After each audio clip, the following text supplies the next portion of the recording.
In this video, I'd like to take another look at the services in our made-up organization and the outputs we track to make sure that they work well together. I'm Ryan from CountBubble. We're here to help small nonprofits gain the skills and tech tools they need to track and report their impact. Find us at countbubble.com.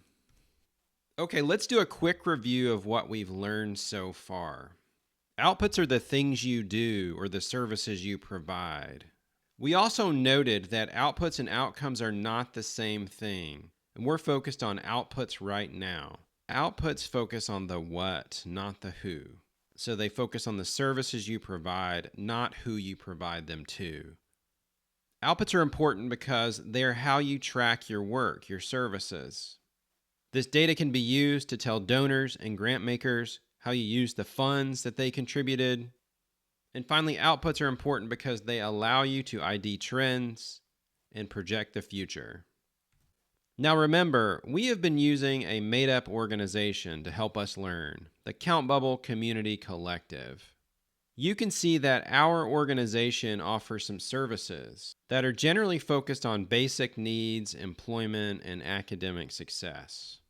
Finally, we have described a handful of outputs at this organization and added numbers to them, because tracking is what outputs are good for.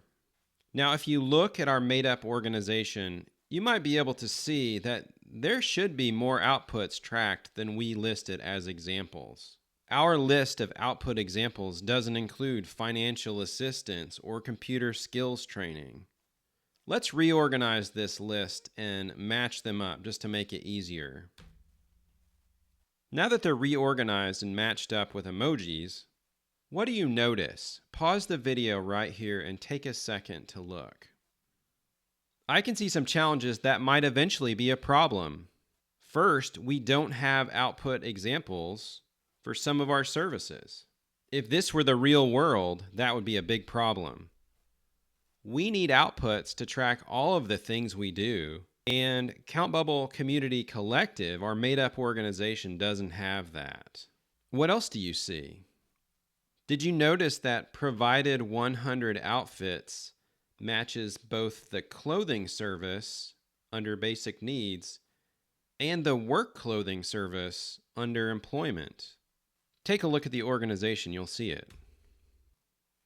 So check it out. CountBubble Community Collective has two services with clothing: basic needs clothing and employment work clothing. But we only have one output. So looking at these services, clothing and work clothing on the left, we might want to improve our provided 100 outfits output, or maybe add another one. Some funders will only want to fund our employment program, and some will only want to fund our basic needs program. But if we combine these two services into a single output, we'll have headaches eventually. Also, interview practice and coaching sessions sort of lines up. But a coaching session could be 100 different topics, including interview practice. Maybe some of our coaching sessions are just about general goal setting as part of the employment program. So we probably need to sharpen that coaching sessions output as well. We have a couple of problems. Should we improve this? Yeah, why not? But for now, I'm just going to ignore the fact that we have 3 services with no associated outputs. Maybe we can come back to that later, but let's focus on fixing what we have. In the next video, we'll spend a couple of minutes modifying these outputs.